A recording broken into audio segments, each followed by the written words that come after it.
হারাম টাকায় কেউ কোরবানি করে সওয়াবের আশা করলে তার শুধু কোরবানি বাতিল হবে না, তার ঈমানও নষ্ট হবে। দ্বিতীয় হচ্ছে নিয়ত। দ্বিতীয় কি, অনেক মানুষ দেখবেন কোরবানির আগে বিশ্লেষণ করে কোথায় গেলে জিতব, কোথায় কত অফার, ঠিক না? বিভিন্ন অ্যাগ্রো ফার্মে যে পশু কিনে আনে, ওজন ঠিক হবে কিনা, গোশত বেশি হাড্ডি কম, জিতব কিনা। কোরবানির সাথে হার জিতের কোনো সম্পর্ক নাই, সম্পর্ক কবুল হবে কি হবে না।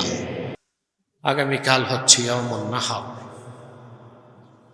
কোরবানির দিন। অত্যন্ত মর্যাদাপূর্ণ এই কোরবানি ইসলামের অন্যতম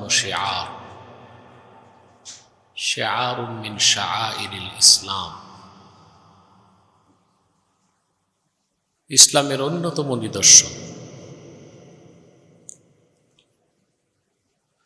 বাহ্যিক দৃষ্টিতে মনে হয়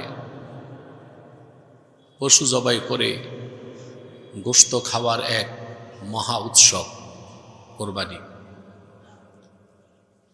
বিষয়টি এমন নয়,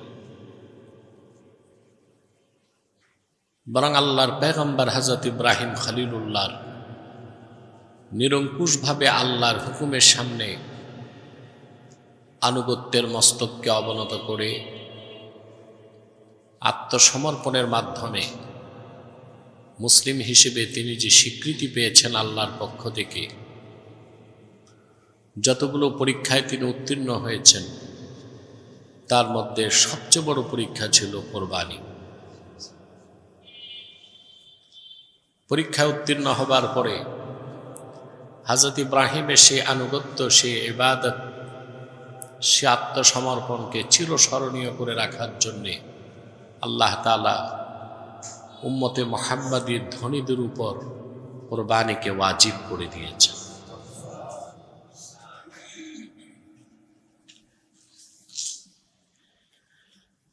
এই কোরবানির সাথে রয়েছে সূক্ষ্ম আধ্যাত্মিকতা, রয়েছে শরীয়তের অসংখ্য মাসাইল, গরিব দুঃখীদের তৃপ্তির সাথে গোশত খাওয়ার ব্যবস্থা রয়েছে, এর সাথে আর্থ সামাজিক, অর্থ রাজনৈতিক অনেক সম্পর্ক। সর্বোপরি এটা ইসলামের একটি নিদর্শন। ধনীদের উপর কোরবানিকে আল্লাহ ওয়াজিব করেছেন বছরে একবার। কেউ যদি তাচ্ছিল্য করে বা অস্বীকার করে কোরবানিকে, সে কাফের হয়ে যাবে। ইবনে আবিদিন শামের মতে ওয়াজাহিদুহা কাফির ওয়া তারিকুহা ফাসিক বিগাইরি উযরিন। কোরবানিকে কেউ যদি অস্বীকার করে, সে কাফের হয়ে যাবে। আর বিনা কারণে কেউ যদি কোরবানি না করে, সে ফাসেক হবে, গুনাহগার হবে। বহু আগ থেকে কোরবানির বিপক্ষে একদল পথভ্রষ্ট সুফিবাদী, পরবর্তীতে কিছু হিন্দুত্ববাদী কোরবানির বিরোধিতা করেছে কলে কৌশলে, চতুরতার মাধ্যমে, ভুল ব্যাখ্যা এবং অপব্যাখ্যার মাধ্যমে। যেমন অনেক সময় অতি মানবতাবাদী কিছু বের হয়, অতি মানবতাবাদী। তারা বলে থাকে বন্যা দুর্যোগ, এ সময় কোরবানি না করে গরিব মিসকিনকে, বন্যার্তদের সাহায্য করলে বেশি সওয়াব। না, যার উপর কোরবানি ওয়াজিব তাকে কোরবানি করতে হবে। গরিবের জন্য যদি মানবতা বোধ জাগ্রত হয়, তোমার ঘরের খুঁটি আর চাল বিক্রি করে সাহায্য করো। তাই বলে ইসলামের নিদর্শনকে খাটো করার, পাশ কেটে যাবার কোনো সুযোগ।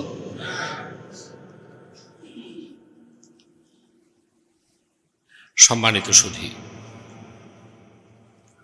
কোরবানিটার সম্পর্ক পুরাটাই তাকওয়ার সাথে, ইখলাসের সাথে, অন্তরের সাথে। আপনাকেও পরীক্ষায় উত্তীর্ণ হতে হবে। কোরবানির মাধ্যমে আল্লাহ তাআলা পরীক্ষা করেন আপনার নিয়ত কতটুকু বিশুদ্ধ। সুবহানাল্লাহ।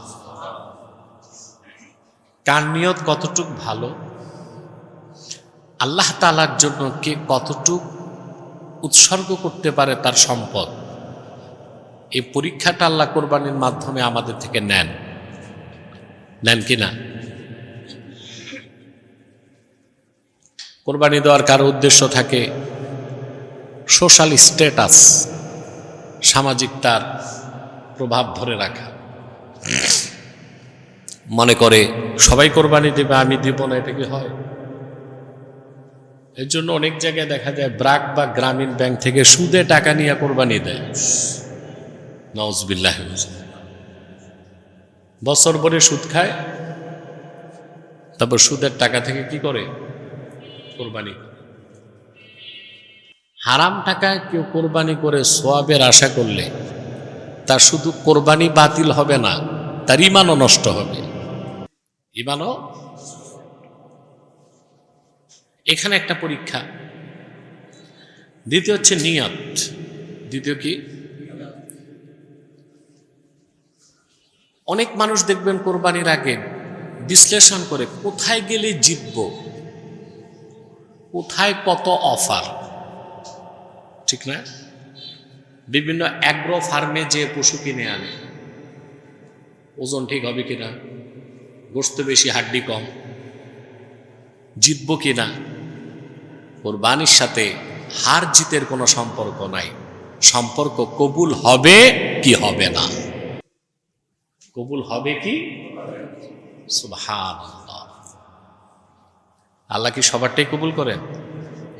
আল্লাহ বলেছেন ইন্নামা ইয়াতাকাব্বালুল্লাহু মিনাল মুত্তাকিন। খাঁটি ইমানদার, বিশুদ্ধ নিয়তের অধিকারী মুত্তাকিদের পক্ষ থেকে আল্লাহ কোরবানিকে কবুল করেন। জবান খুলে পড়েন সুবহানাল্লাহ। আল্লাহ কারীম। হযরত ইব্রাহিম আলাইহিস সালাম একটি দুইটি নয়, অসংখ্য পরীক্ষা দিয়েছে। তার চূড়ান্ত পরীক্ষাই ছিল কোরবানি। আর ইব্রাহিম আলাইহিস সালামের সন্তান হিসেবে সেই কোরবানি আপনি দিচ্ছেন, এর থেকেই বোঝা যায় এটা কত আযীম ইবাদত। আল্লাহ তাআলা কোরআন কারীমে বলেন وَإِذِ ابْتَلَى إِبْرَاهِيمَ رَبُّهُ بِكَلِمَاتٍ فَأَتَمَّهُنَّ قَالَ إِنِّي جَاعِلُكَ لِلنَّاسِ إِمَامًا قَالَ وَمِنْ ذُرِّيَّتِي قَالَ لَا يَنَالُ عَهْدِ الظَّالِمِينَ। আল্লাহ বলেন মুহাম্মদ সাল্লাল্লাহু আলাইহি ওয়াসাল্লাম, আপনি স্মরণ করুন আপনার রব আল্লাহ তাআলা যখন ইব্রাহিমের কতিপয় পরীক্ষা নিলেন, কিছু পরীক্ষা নিলেন, ফাআতাম্মাহুন্না,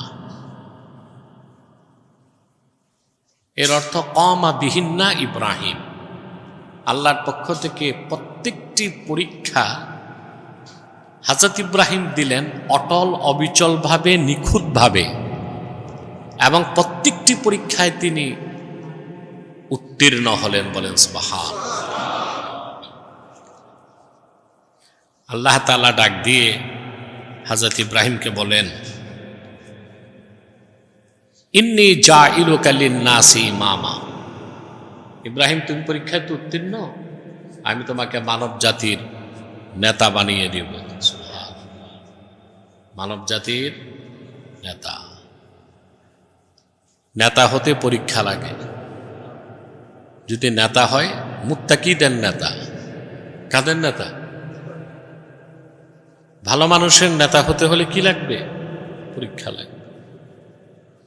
আর এভাবে বাংলাদেশের যে পলিটিক্যাল কালচার, রাজনীতি এখন তার সুস্থ রাজনীতি নাই, অসুস্থ রাজনীতি। এই অসুস্থ রাজনীতির অসুস্থ অপসংস্কৃতিতে যার অবৈধ টাকা বেশি, সন্ত্রাসী বাহিনী আছে, ওই লোকটা নেতা হয়, ঠিক না? ওই লোকটা কি হয়? নেতা হয়। ভালো মানুষ তার কাছে পাত্তাই খুঁজে পাবে না। প্রশাসন তার কথায় চলবে। খারাপ মানুষ তাকে দেখলে সালাম তো একবার না 7 বার দিবে, ঠিক না? কিন্তু মুত্তাকি বিশ্বাসী ইমানদারদের নেতা হতে হলে পরীক্ষা উত্তীর্ণ হতে হবে, আর সেটা হতে হবে ইমানের পরীক্ষা। সুবহানাল্লাহ। আপনি মুসলিমদের নেতা হবেন, আর আপনি যদি সংগঠনের টাকা চুরি করে খান, তো পরীক্ষায় কি আপনি উত্তীর্ণ না অনুত্তীর্ণ? এটা একটা পরীক্ষা। জনগণের মাল আপনার কাছে থাকবে আমানত। কি থাকবে? আমানত থাকবে। আপনার সম্পদ যেভাবে আপনি হেফাজত করবেন, জনগণের সম্পদ সেভাবেই হেফাজত করবেন। এগুলো কি হয় আমাদের দেশে? আগেও কি হয়েছে? এখনো কি হচ্ছে? ভবিষ্যতেও কি আশা করা যায়? যায় না তো। এই 10 মাসে শেয়ার ব্যবসা থেকে কত হাজার কোটি টাকা পাচার হয়েছে, হিসাব করে দেখেন। প্রচুর টাকা লুটপাট হয়েছে। আগে হয়েছে একভাবে, এখন হয় আরেকভাবে। তো বিশ্বাসী ইমানদারদের নেতৃত্ব দেবার জন্য অবশ্যই ইমানের পরীক্ষায়, তাকওয়ার পরীক্ষায় উত্তীর্ণ হতে হবে। সুবহানাল্লাহ। আল্লাহর হাবিব মুহাম্মদ মুস্তাফা সাল্লাল্লাহু আলাইহি ওয়াসাল্লাম, ওনার কদম মোবারকের সংস্পর্শ পেয়ে সাহাবায়ে কেরাম দুনিয়ার সর্বশ্রেষ্ঠ মানুষে পরিণত হয়ে গেছিলেন। আল্লাহ তাদের পরীক্ষা নিয়েছিলেন। উলাইকাল্লাযীনা ইমতাহানাল্লাহু কুলুবাহুম লিত্তাকওয়া। সুবহানাল্লাহ। আল্লাহ সাহাবায়ে কেরামের ব্যাপারে বলেন, তারা আল্লাহ তাআলা তাকওয়ার চাবুকে কষাঘাত করে সাহাবায়ে কেরামের পরীক্ষা নিয়েছেন। সেই পরীক্ষায় তারা উত্তীর্ণ হয়েছেন, বলেন সুবহানাল্লাহ। সাহাবায়ে কেরাম বিশ্বকে নেতৃত্ব দিয়েছেন।